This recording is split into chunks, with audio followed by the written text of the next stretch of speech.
The Withering House. Roots of the Forgotten. The sky above Elder Hollow looked sick, bruised clouds pressed low over the treetops, swallowing what little sun remained. The road was barely a road anymore, just two muddy lines disappearing into the woods, swallowed by underbrush and fog. Trees bent inward like skeletal sentinels, their branches straining down as if to touch the roof of the approaching car. Mara Ashcombe gripped the steering wheel tighter as the old Subaru jolted over a stone. Her daughter, Ellie, sat silent in the back seat, staring out the window, eyes wide and unfocused. "We're almost there," Mara said, voice hollow. She didn't believe it herself. They crested a small hill, and then it came into view. The house. Elder Hollow House stood half buried in creeping vines, its roof sagging like a wounded beast.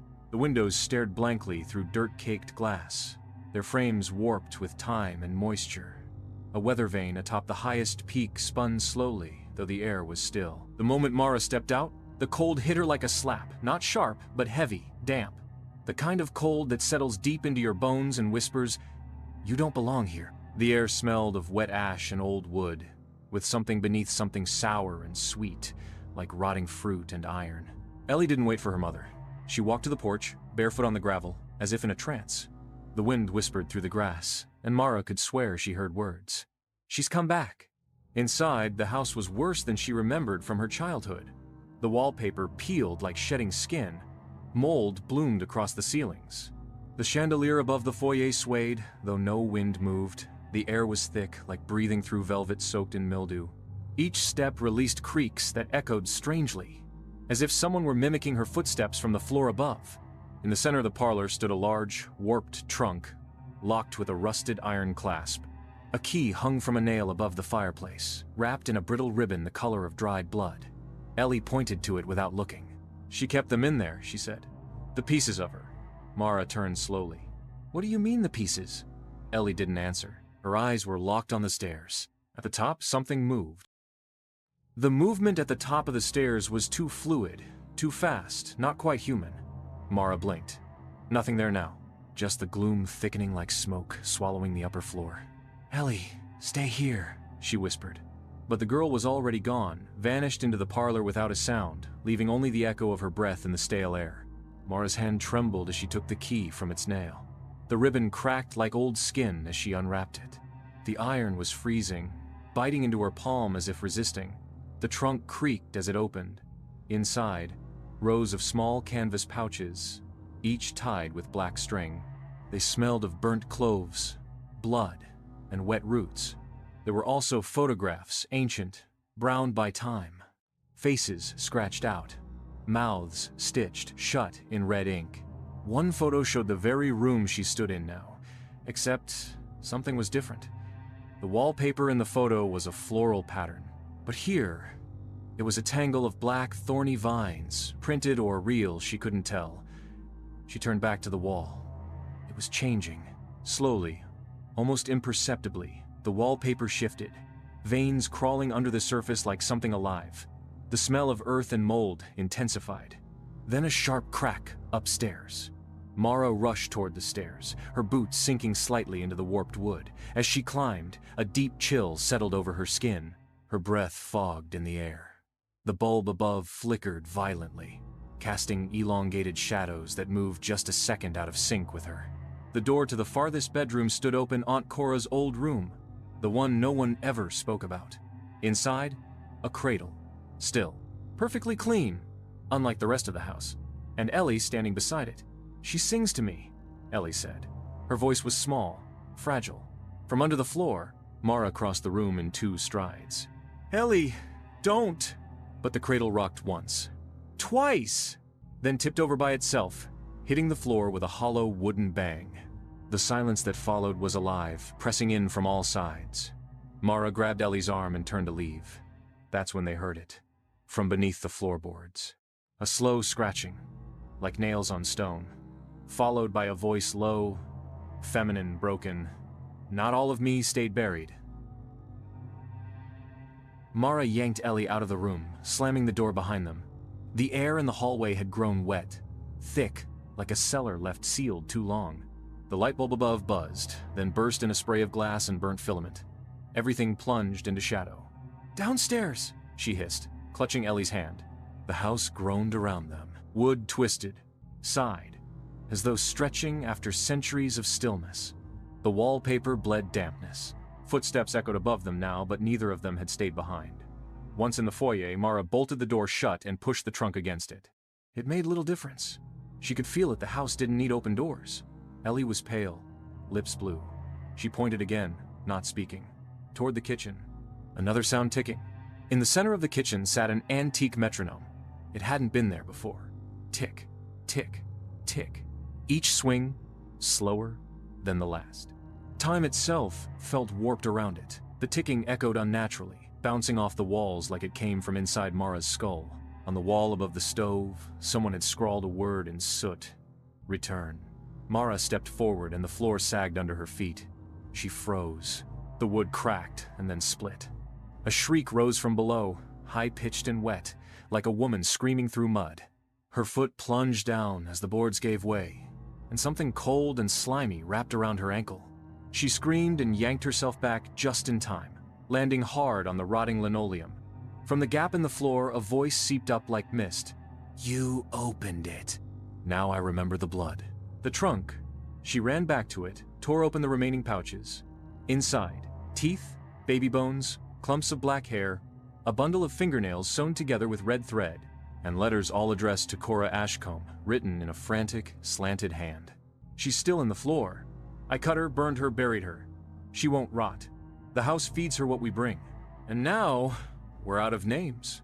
Suddenly, Ellie coughed once, sharply. Then again, her mouth opened unnaturally wide, and a thick root, slick with dark sap, slid from her throat onto the floor, curling toward the broken boards.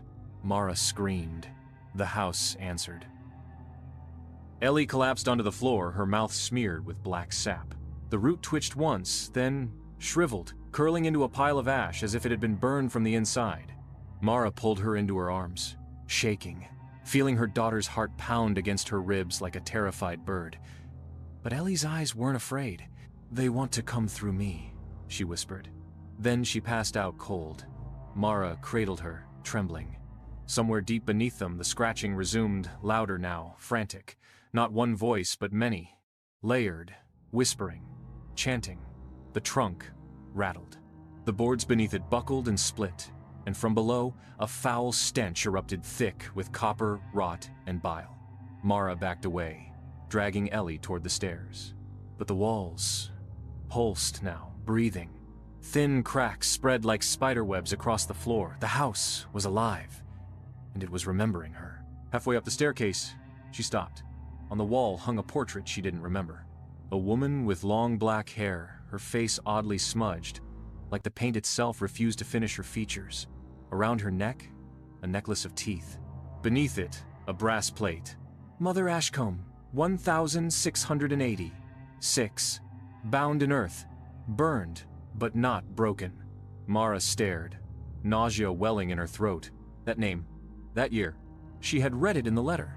The year Cora's ancestor had supposedly sealed the root witch in the foundations of the original homestead.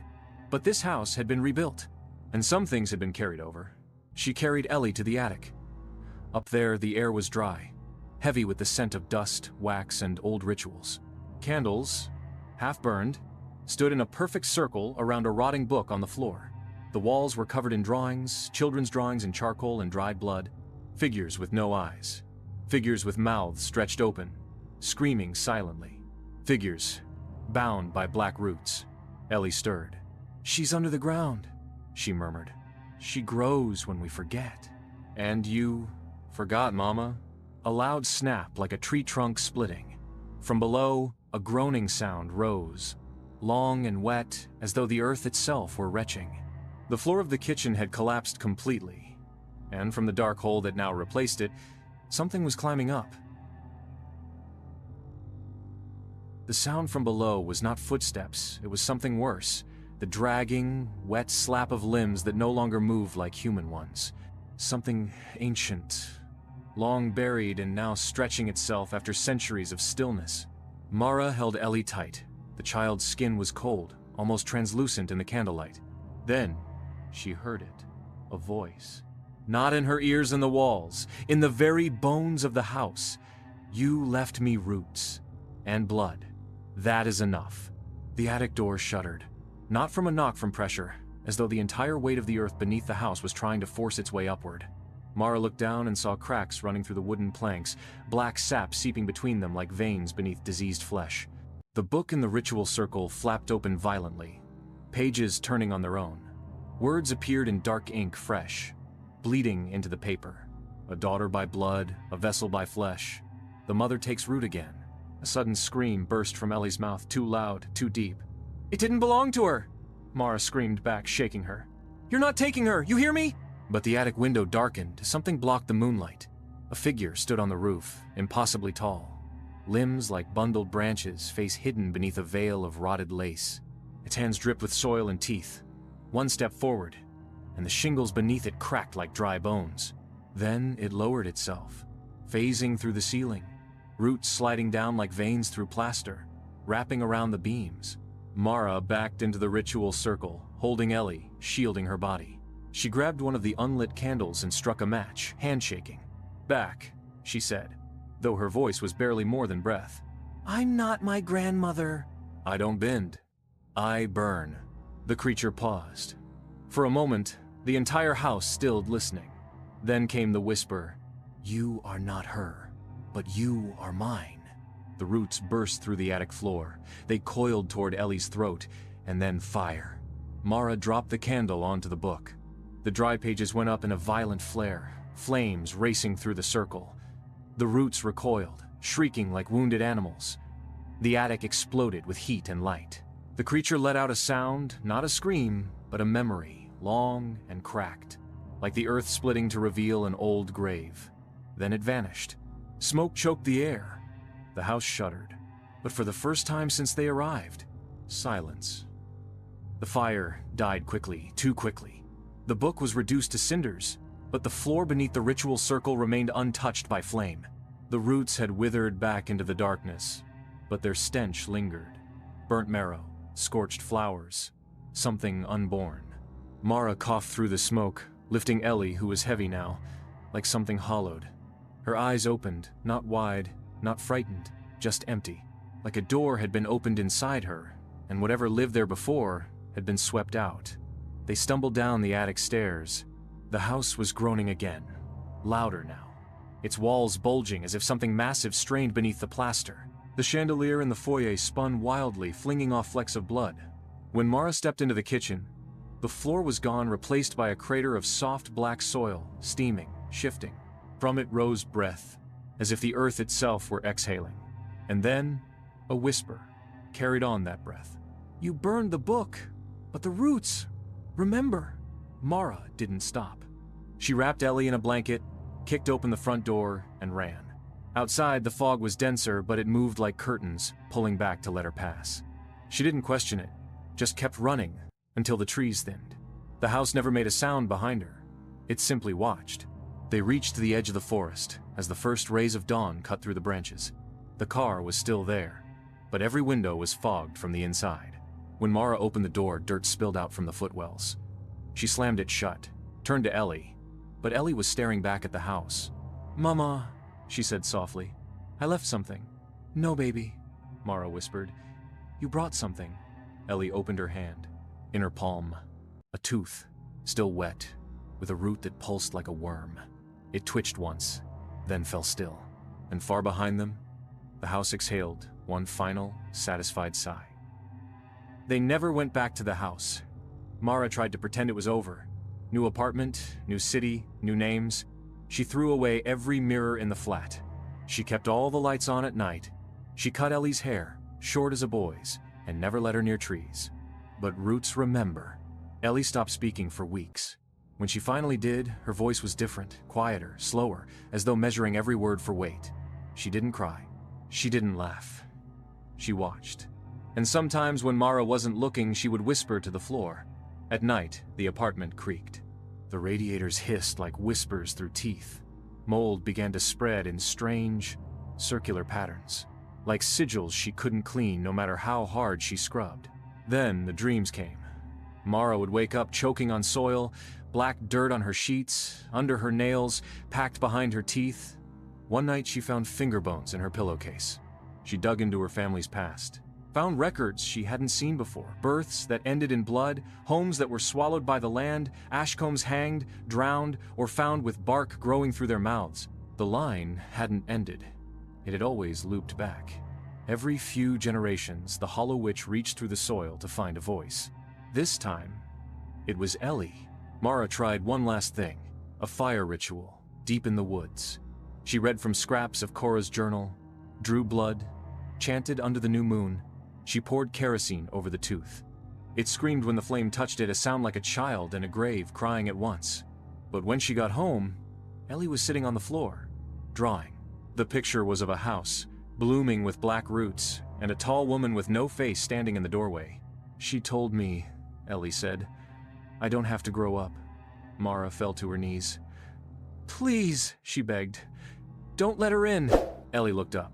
"She's already here." Then she opened her mouth, and from inside, something began to grow.